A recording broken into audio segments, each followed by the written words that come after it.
In a mythical land of magic beasts and blades known as Burbank, California, an independent podcast network sets off for the greatest adventure of their pitiful lives. This is Dungeons and Dragon Wagon.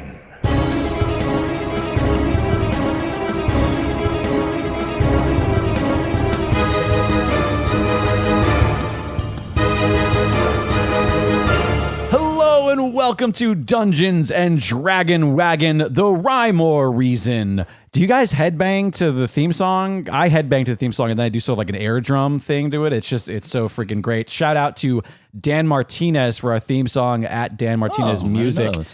Absolutely love that song. And welcome again. This is a homebrew role-playing game recorded and released out into the world for your entertainment.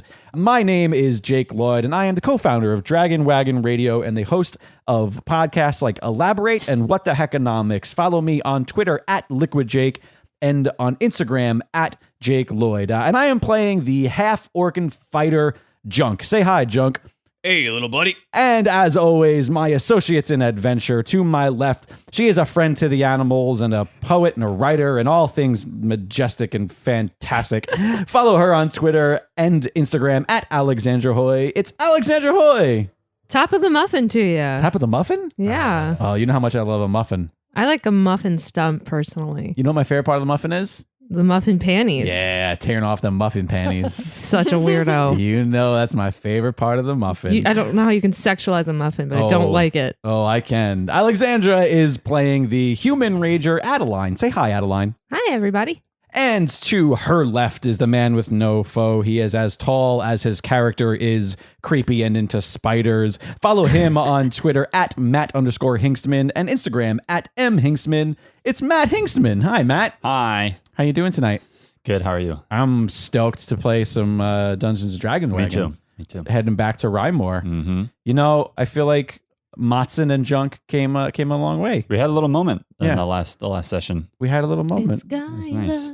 Matt is playing the Shadow Elf Matson. Say hi, Matson. He's not a morning person. Not a morning person. And our guest of Quest back for a second episode. She is an actress and improviser. Follow her on Instagram at nmabry23. Give it up for Noelle Mabry. Hey, thanks for having me back. I say give it up. I assume people that listen to this in their cars, they clap. Right? Bravo. That's what happens. Yeah. And I listen to podcasts. They just I all always stop clap. driving and start clapping. They wreck. Yeah. So how did you feel about your first outing as Nora with, The Explorer. is she an explorer? Is she more of her bird explores quite a bit. Yeah. Exploda. I thought she was pretty killer. Yeah. If I do say so myself. Yeah. And what was your bird's name again? Ralph. Ralph, right? Ralph. Named course. after Nora's favorite movie, King Ralph. Right. With John Goodman. Everybody knows that.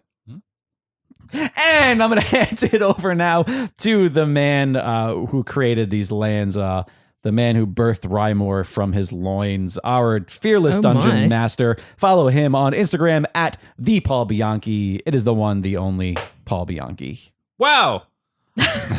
I'm wow. I'm really excited to be back here and have all of you jump around this beautiful paracosm. Jump, Wow. jump. This beautiful pear blossom? Paracosm. Sure. Is that like a microcosm? Well, a paracosm is a fully fleshed out world, made up world with its own rules, It's two of them. like Middle Earth, or that's the only one I can think of right now. It's one of my favorite words. That's good. I like it. In fact, once when I was applying for the WB Writers Fellowship, they said, if you had a title of an autobiography, what would it be called? And I said, welcome to my paracosm. Now please leave. That's perfect. Perfect. So yeah, I'm ready to jump back into the world of Rymore with the second part of Chapter 2, The Blackened Rookery. And away we go.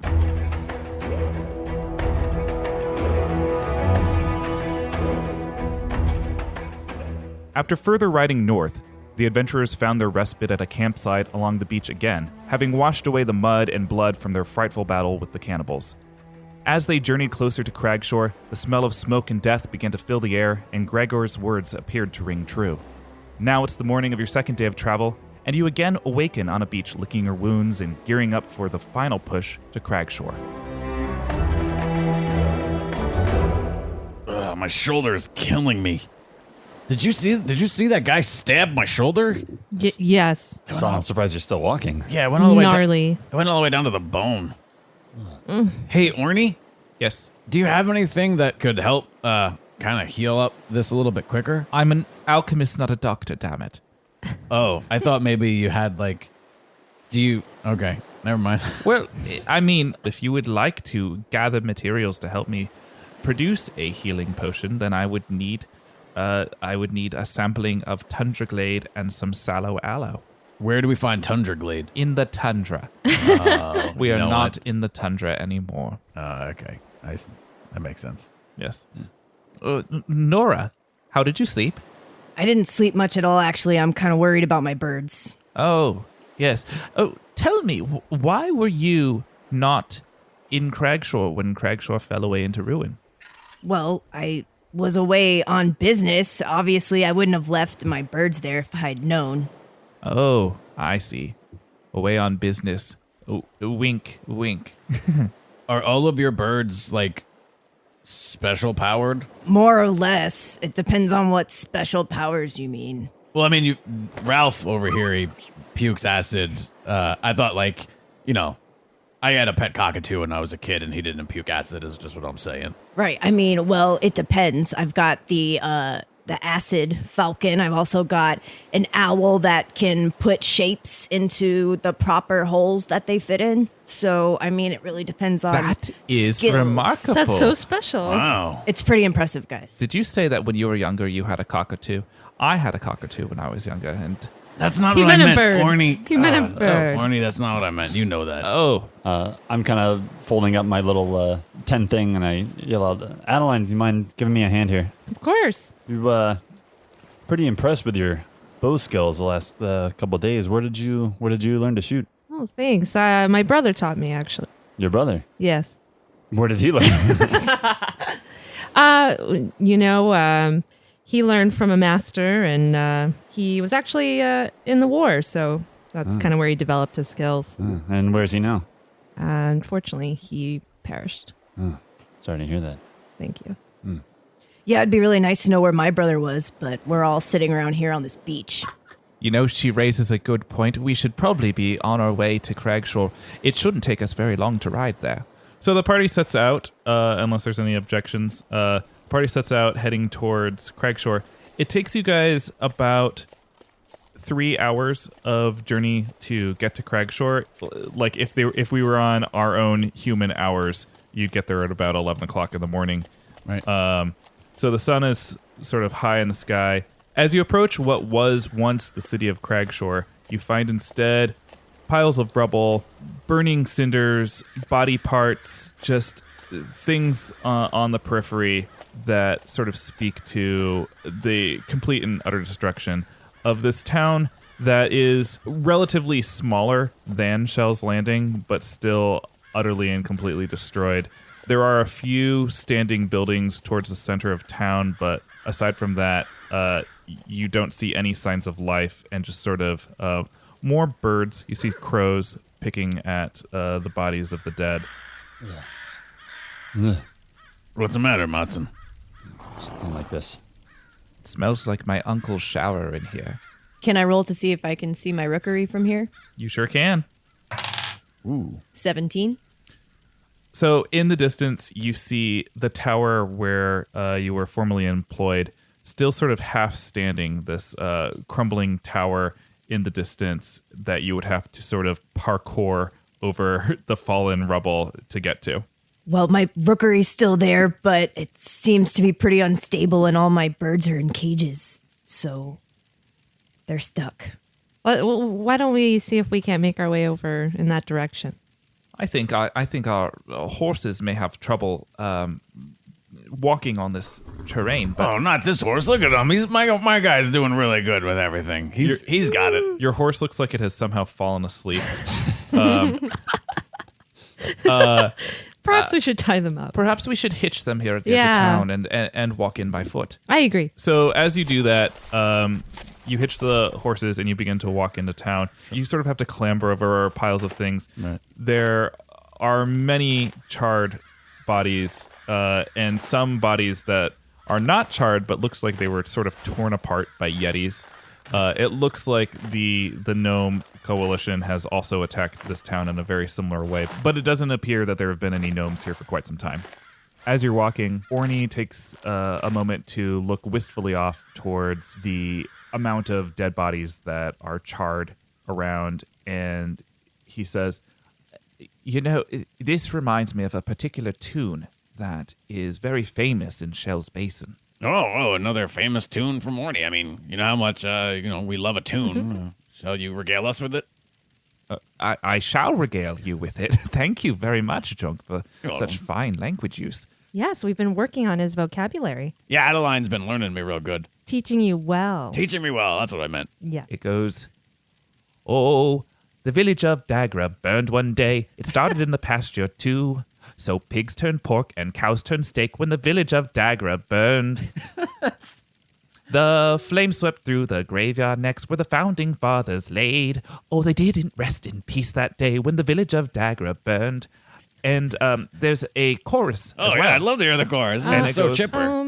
"Oh, the village of Dagra burned. Oh, the village of Dagra burned. No one's alive to sing this song because the village of Dagra burned. Well, the moat, it saved the trading post, but not the orphanage. At least no parents mourn the loss when the village of Dagra burned." Ooh. Wow, that was, you know what? I mean, for an incredibly horrifying, dark subject matter that really hits me in some serious emotional spots, it is a very chipper and delightful tune.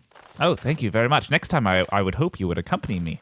Oh, yeah, that's right. I had my wood block. I could have been using the wood block. And as he's saying this, he's like stepping over dead bodies as they're just chatting about this. You know, Orny, how do you know all these songs? Because I am aged and I pay attention when people sing at me. You know, one day you should write down all of the words to all of these great songs of yours and put it in a big book and call it Orny's Big Book of Tiny, Terrific Tunes for Traveling Along Treacherous Terrain. That's an excellent idea. And as they are continuing to walk through a scene that usually would really hit Junk in the feels, Orny's song has lifted his spirits. And he's just stepping over dead bodies, humming his new favorite tune. Can I roll for my sixth sense as we're walking through this devastated town to see if anything is lurking? For sure, that'd be incredibly appropriate right now.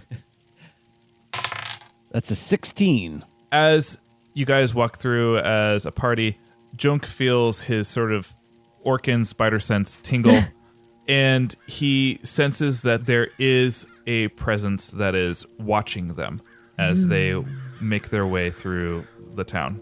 Junk stops humming, and his smile immediately turns to a straight face, and he puts his arm out and stands real still. What's up, Junk? What's wrong, Joe? I have a feeling we're not alone. Oh, of course, we're all here. No, Orny. I'm going to roll for perception. See if I can see this presence. 8 plus 3. As you search through the smog, you don't see anything. There's a lot of heavy smoke in the distance, and it's sort of straining your eyes to look for anything actually invites more smoke into your eyes, and it makes you uncomfortable. So I'm wiping my eyes as they're running. Yeah. Let's proceed with caution. As you guys continue to travel on, you do so very quietly, now under the belief that you are being followed, and you do hear like occasional like droppings of rocks and pebbles, but it's not sort of out of the ordinary when you think about that everything is still sort of crumbling and settling in the wake of the destruction. As you get closer to the Rookery Tower, it looks very much like a chess piece rook. Like it's literally like that sort of a tower sort of sticking up out of the earth, and it has charred eucalyptus trees growing up around it that are completely devoid of life now.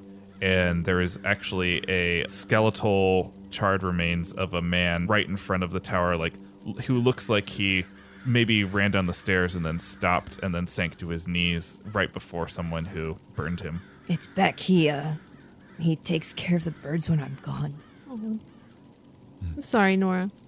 I need to get up there. Beyond the charred remains of the man, there is an arched doorway that leads into the Rookery, and a door that is sort of ajar, broken on it on the inside.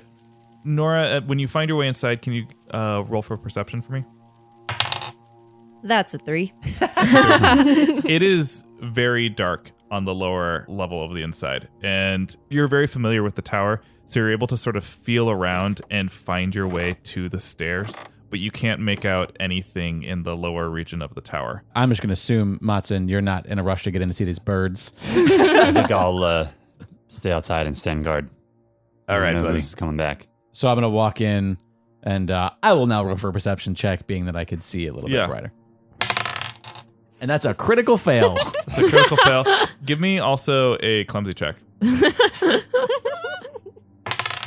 That is 2 critical fails in a row. So, come on. as your eyes do try to do that thing where they adjust to the light of being in like a bright outdoors to a very dark space, and even though you have dark vision, they just sort of, it doesn't kick in How the does right that way. even happen? Come on. What are the And odds? as you enter the Rookery, the chandelier that's in like the center of the space actually crashed on the ground, and you end up tripping over it and doing like a forward roll and landing face first into the fireplace.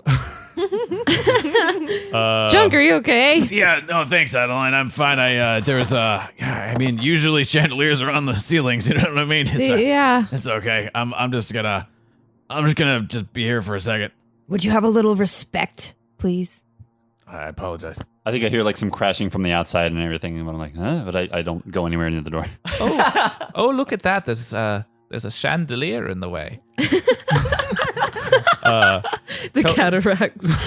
Kelborny sort of carefully makes his way up. As Junk is dusting himself up, he hears like the click of his cudgel as he's walking. But still, Nora's on a mission here. She finds her way up the spiral staircase to the top of the tower. Light is pouring in from not only the windows, but the cracked roof.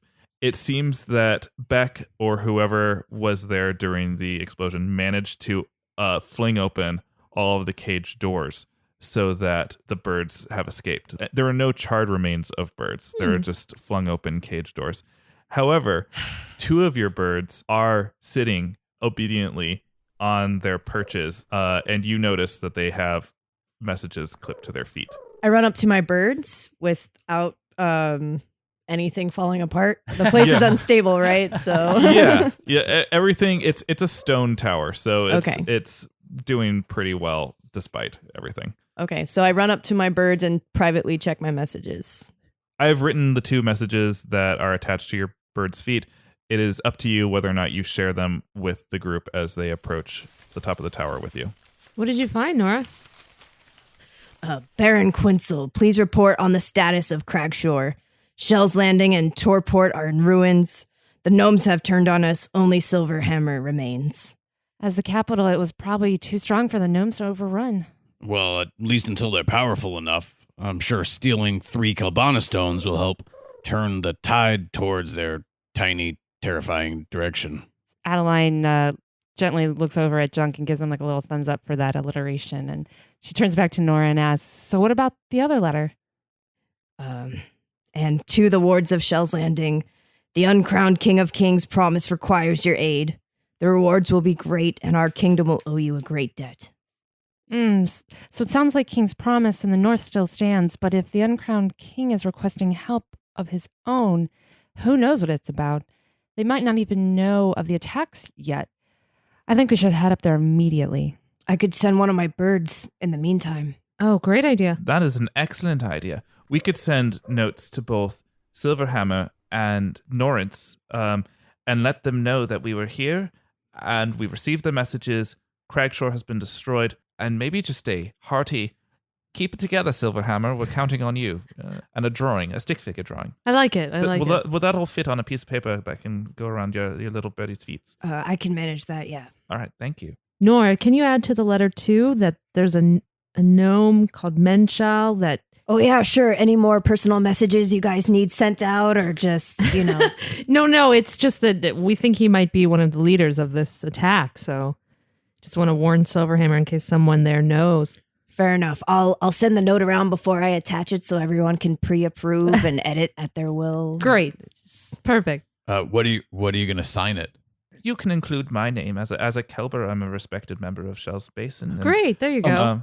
And we could also include yours because, Nora, you are now the sole survivor of Cragshore, as far as I know. Well, we don't know that yet. We still haven't looked through the rest of the city, so... As you guys are figuring out this at the top of the tower, Matson is still outside the door by himself, and he notices there is a figure sort of walking out of the mist, sort of staggering a bit like a zombie. I'm going to roll for a perception. They're wearing sort of charred clothes. Their hair looks wild. They look sort of bizarre, and they're talking to themselves. Who's out there? The figure doesn't respond, but just continues. As the figure gets closer to you, you start to hear, I feel it. I can feel it closer. I can feel it getting closer. Who are you? What are you doing? Just let me have it. Just let me have it. Let you have what? The figure gets even closer to you. You see a very disturbed-looking half-elf holding his hands out towards you. Not fully menacingly, but like definitely like in sort of like clenched claws. Mm-hmm. And he looks at you with these very wild eyes, and he's like, you must have it. You must have something, because I can feel it. I can feel it within me. I draw one of my daggers, and I warn him, stay back. He seems completely unfazed by your dagger and continues to walk towards you. And he's about, I would say, 10 feet away from you now and getting closer. Mm-hmm. I watch him, and then I stop and realize, and I reach into my cloak, and I kind of handle the gem I picked up in the lighthouse. Yes, that's it. And as this happens, you see sparks emit from his hands, and fire starts to glow at his fingertips. Yes, give it here. Give it here.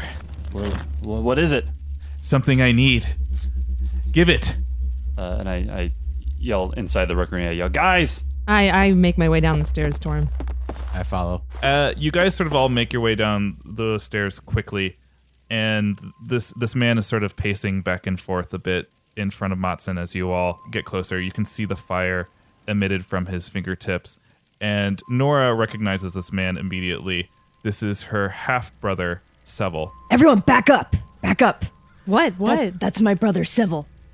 He's not right in the head. Just back away from him. He's an element user, particularly arson.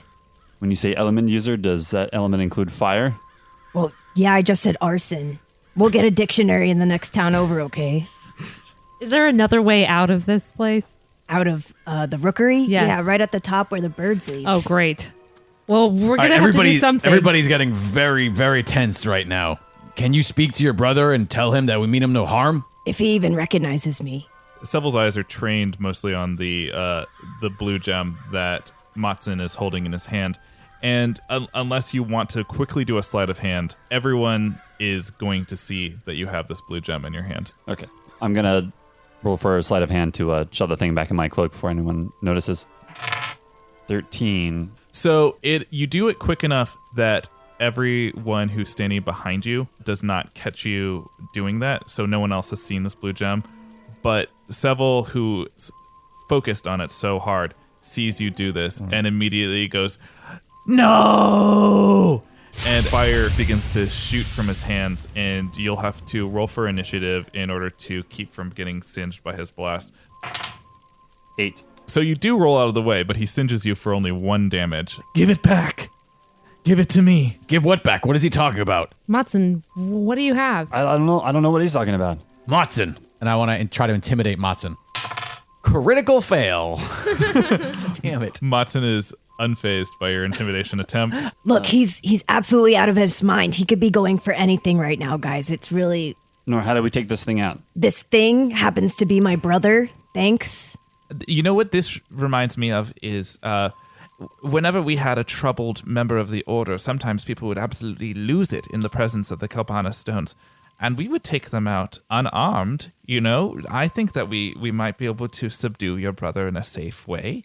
Did you see him try to kill me a moment ago? I'm gonna very abruptly, in frustrated manner, especially because I couldn't intimidate Matson, and it really bothered me that he didn't tell me what he was hiding. I'm gonna push him and whoever else out of the way. I'm gonna attempt to leap at Seville, bear hug him in a way that I'm hoping will prevent him from using the fire hand-wise at me. That's a 12. Seville rolled a natural 20. God damn it. He is going to see you out of the corner of his eyes. He's very tense right now, and he is also going to blast you with fire. Great. For 6 damage. This is a giant whoosh of fire that screams almost like a banshee as it railroads you to the ground with this like absolutely devastating burst of fire. Seville looks enraged, insane. He looks like this is going to be a very hard thing to do, to try to take him down peacefully. Quick, Adeline, subdue it. I'm gonna stay way back here. I have a natural aversion to fire. I want to attack. With weapons or unarmed? With my weapons. 2 and 1. So you withdraw, and maybe it's because of the presence of Ralph still around you, but your hands are a little bit trembling, and both of your daggers just sort of fly out and stick straight into the ground as you attempt to do this. Great. Nora, if you would allow it, I may have a sleep potion in my bag. Additionally, that could dispatch him. That would be amazing. Well, to guarantee that I hit him, we would have to get close. Here, it is right here. Make sure that that's the sleep potion, though. My cataracts are crazy. Well, I think it says sleep potion. Is it purple? Yes. It's sleep potion. Excellent. Seville, look at me. Listen, I just... Roll for persuasion. 5. You don't see anything in Seville's eyes as you attempt to get close to him. Seville, listen, you know Mom hated it when you acted out like this, okay? You need to calm down. He's going to turn around, and he is about to attack you, and it's up to you to decide whether, since it is still your turn, if you're going to assault back or just try to avoid his flame blast. Can I attempt to bomb rush him with the potion and shove it at his face? Yeah. That's a critical fail. Wow. No. So Nora runs towards him with the potion in her hand, and he flails his arm past her, shooting a fireball past her without hitting her. But when his arm comes around, he ends up clotheslining her. The potion flies up in the air, lands in her face, and explodes, putting Nora to sleep. Oh no. Jeez. Well, that didn't work out very well. Now it's Adeline's turn.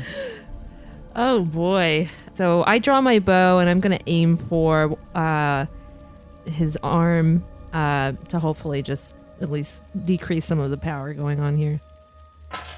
13 and 4. So you indeed strike him in his left hand. It goes right through his hand as he's conjuring a fireball.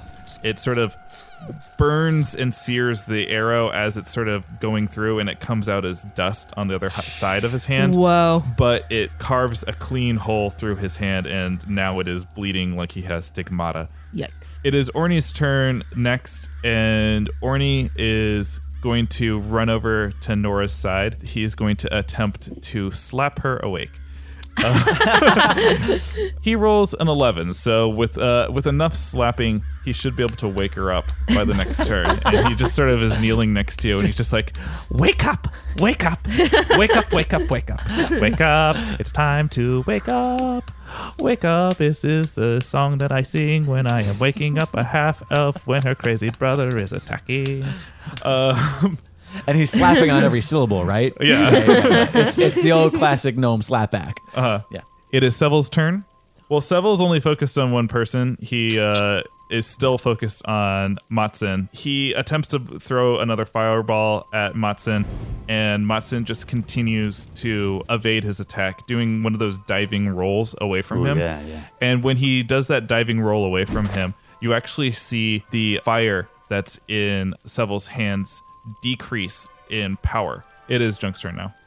All right, so seeing their reaction that Matson moving further away had, I am going to use my turn to bum rush Matson and try to lift him up and push him as far away from this guy as I can. I would need you both to roll in order to determine Junk's success at this. 17 for me. And a 6. So Junk attempts to bum rush Matson, and Matson sees this happening, has no idea why his companion is potentially assaulting him and does another diving roll, just sort of beautifully and gracefully over him, and lands on his feet. Meanwhile, Junk takes another spill similar to the one that he did into the fireplace earlier. Over the chandelier. Just like leaving a tread, like carving out some earth with his chin as he just sort of like falls into the ground. It is now Matson's turn. Junk, what the hell was that? I was just trying to get you away from it. When you moved further away, it got weaker. Really? Yeah, really. He spits dirt out of his face. And I slowly reach into my cloak and I pull out the gem. I turn and I chuck it in the opposite direction of Seville. Want me to roll for that? Yeah, roll for how far you throw it. 10. You throw the gem a good distance away. It's a small gem, and you're able to chuck it the way any regular person would be able to throw a rock. As that happens, you hear Seville cry out again, "No!" And he just starts running towards the direction that you threw it. Jeez. It is now time for Nora to awaken groggily. What happened? You're sorry I was slapping you. Your crazy brother is running in the direction of a stone that was thrown. So I send Ralph to distract, not to acid attack. And that's a 9. Well, Ralph does your bidding. He flies towards your brother to intercept him and starts like flapping and like cawing in the face of Seville, preventing him from moving forward without fear of injury. Seville begins swiping back at Ralph, just like trying to hit the bird, but Ralph is too speedy for him. But he doesn't appear to have enough magic to do any real damage. It is now Adeline's turn to act if she chooses. I, seeing all of this, run out and aim an arrow for his other hand. Yeah, so 5 and 4. As you shoot an arrow, narrowly misses both Seville and Ralph. And they both sort of stop and like turn and look at you like, are you serious? We're sort of have fallen out of battle at this point. Nora, not to question your judgment, but perhaps use Ralph to pick up the stone that was thrown, and maybe he can bring it far, far away from your brother. Oh, sorry. I've been fucking knocked out for the past 10 minutes. I mean... if you're going to be snarky, you were just the one who wasted my last sleep potion. I mean, you could have been the one to run at him. I didn't have to do it. I am old. I don't think this arguing's helping. All right, fine. Ralph flies ahead of Seville, and when Ralph picks up the stone in his talons, he feels the overwhelming need to spew acid, and spews just like more acid than you have ever seen him spew across the field in like craterous swath across the land before sort of like looking back to you like, I don't like what I'm touching right now. And Cragshore is right along the coast. So Ralph, of his own accord, flies further out right over to the ocean and drops the stone into the ocean. Oh. He then returns to you and lands right on the crook of your staff like, oh boy. I hope that's what you guys wanted. It was your idea. In the distance, Seville sort of like sinks to his knees and begins to curl up into the fetal position and rocks on the ground, completely distraught again. All right, what the hell just happened Matson, here? what was this item? I don't know. Where did you find it? I had it on me the whole time. The whole time since the Providence. What is it? Where did it come from? All right. I found that in the lighthouse. And do you have any idea what it was? No. It seemed to be correlated to giving him more power. I mean, the only thing I can even think that would do that is a Kalbana stone, right? Orny?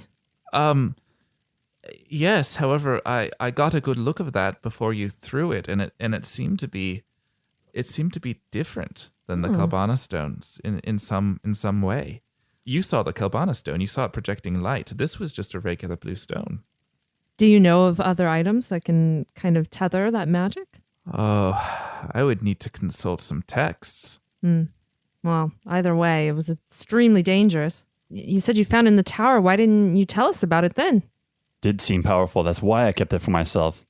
I wasn't about to hand it to the clumsy guy or the woman who has the creepy dude following him around that time, or I certainly wasn't going to give it to the gnome, who, I don't know if you guys have noticed, the gnomes are the ones destroying these cities and stealing the Kabbalah stones. I don't hold it against you that you're a shadow elf, so... All right, enough. Yeah, we don't need to start accusing each other. Is there anything else that you've taken that we don't know about? That was it. I swear. We didn't come together for absolutely no reason aboard the Providence, and from this point out, I think it's imperative that we're incredibly honest with each other. I agree. We're obviously in the middle of a very serious situation. I know we could use as much power on our side as we can get. Now we have less. Nor is there absolutely any way that stone can be recovered out in those oceans. There are 50-foot cliffs, and at the bottom of the cliffs, there's a bunch of rocks sticking out from the water. So if you want to jump in, that's okay. And then I just walk off on my own and start walking away. I run after Matson and tap on his shoulder, and I take off my necklace and hand it to him. What is this? Well, you lost your rock because of my brother, so I thought this might be... If you're ever back in this area, could have a beer sometime or whatever. Oh, thank you. And I take it and I kind of look at it and I put it into my cloak. I don't have anything to give you. Maybe I'll see you around. I'll be here. You're staying, Nora? Well, this is my home, so... You mentioned that your brother was in a prison. Is that prison still standing somewhere around us? Well, if he was able to get out, then probably not. You're very sassy. I try my best. Your brother didn't really seem to care for anybody's life, let alone yours, his own sister. What do you plan to do to prevent him from getting his hands on power like that? I look around. I look up at my tower. I've got this tower. I might just keep him locked up here. Nora, I wouldn't advise most people to stay in a place like this, but I understand how important looking after your brother is. I had a brother and I loved him more than anyone, so something tells me you're going to be just fine. This place is really sad looking. Maybe put in a plant or something, or curtains. Don't worry about it. Bird shit, it makes everything grow right back. And that is a good enough spot to end this as there could possibly be. Well, thank you so much for joining us once again, Noelle. Nora is a saucy little broad, isn't she? Sassy, She yeah. is just... Spitfire. You guys walk away with 150 points for subduing Seville and just being menches. It was a very menchy sort of episode, but you know what? We did it.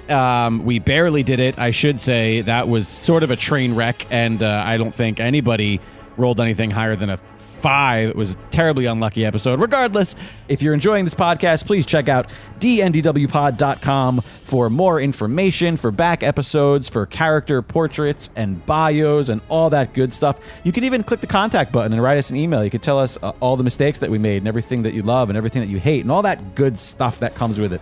Be sure you're following at D&DWpod on all social media and using the hashtag D&DWpod when you're discussing this show with friends, and we do hope that you are sharing it with friends and chatting with us and being generally awesome. Another great way that you can be awesome is by leaving an iTunes review. Not only will you help the show, but you might help yourself win a 1-month free classic subscription to Gamebox Monthly via one of our roundtable episodes. It is a easy thing to do, and your odds of winning are great while we're still new. As always, I am Jake Lloyd. Thank you so much. Alexander, say goodbye to the people. Goodbye, people. Matthew. Bye. Noelle. Adios. And our fearless dungeon master. Bye forever. Bye forever. Here on the last episode. Until next time, we will see you next quest.